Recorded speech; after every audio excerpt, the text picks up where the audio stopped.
Hello everybody and welcome to another video from Mac User, and in this video we're just going to go through how I would copy large amounts of data to an external hard drive. So let's get into it, shall we? I've got a data dump of some 3D modeling files, so I'm into my 3D printing in my spare time, and I've got some data here that needs to be moved onto an external hard drive. So I'm on one of my Mac Minis.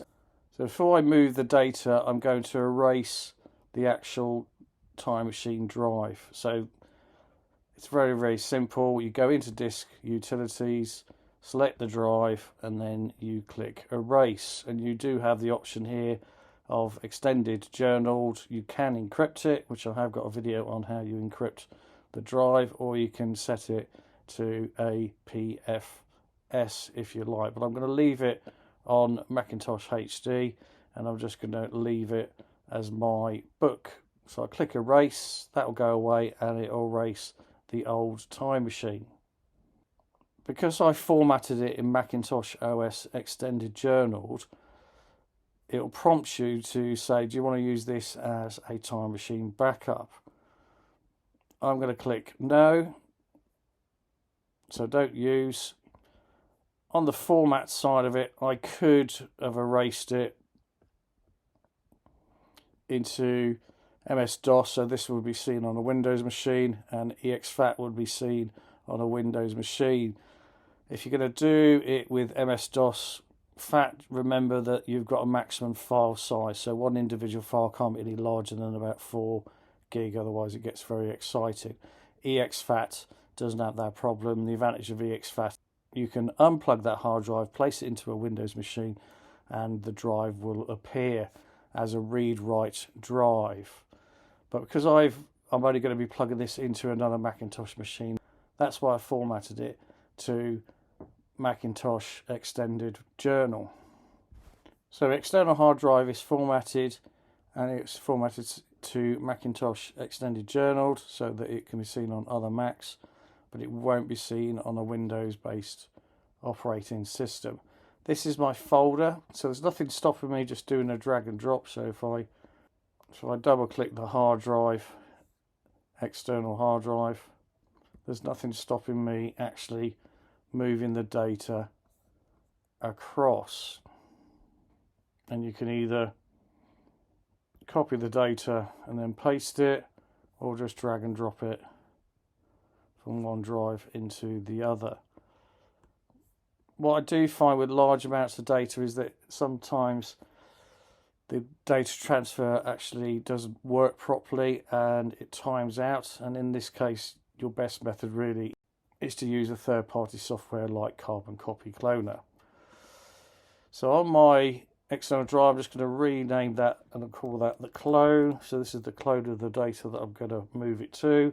I'm going to open Carbon Copy Cloner, and I've already got a task ready to go. This is my source. So that's my source, and if it was prompting me, so if this was locked as a security lock, so it's encrypted, it will prompt me for the password, and I'm going to place it into the folder called clone on the external hard drive. So that's the drive it's going to go into. That's the folder, and as you can see, the two mirror. I'm going to leave all files on, and I'm going to leave the safety aspect. So the advantage of this safety aspect is it makes a temporary file of the directory, so if something does go wrong, it's still got a copy of it. What I like about that is if you were doing this and you were on this drive, you added extra data to it, so a couple of days later you can set this in the task, and it will then kick in every 3 or 4 days. It will copy the new files, not the whole thing across, so it does what we call increment backups, and it works incredibly well for data storage. So I'm happy with the two options. I've got my destination. You can select that it's not going to actually do any increment backups. On the increment backups also, if I deleted something from this directory and then copied it across, say in 2 days time, and ran this script again, those files will be deleted from this folder on the destination, so on this external drive. However, there is a safety aspect of that. Because I've enabled that, anything that's been deleted, it does store a local version as well. So argument's sake, if I made a mistake and I've accidentally deleted something from this and then I ran that script, I'll be like, oh no, I've deleted that file, I won't be able to retrieve it. It will actually be stored in the safety aspect of the folder. Anyway, I'm happy with the two locations, and all I'll do is click clone, and then this data will obviously go away and it will do a complete copy of the data folder. So this folder here is quite a large folder. It will just go away and copy it. It'll also tell at the end whether there were any file anomalies that had any issues, any read-write issues or anything like that. If it does it complete without any issues, it gives me a green tick. So what we'll do is, once this is completed, we'll remote back in and have a look at the data that's copied across. So Carbon Copy Cloner has completed the data dump onto the external hard drive, and as you can see, it's given me a green tick, which means that indicates that all this data has moved across to here without any read-write issues, which is very, very nice. And then if I go into the drive,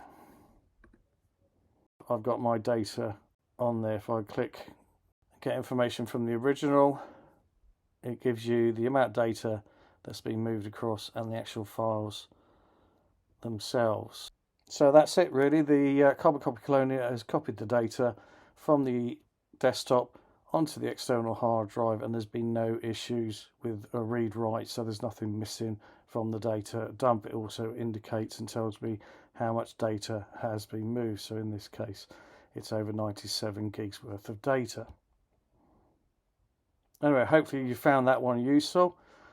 Look forward to seeing you on the next video, and as always, have a great day. Thanks for watching.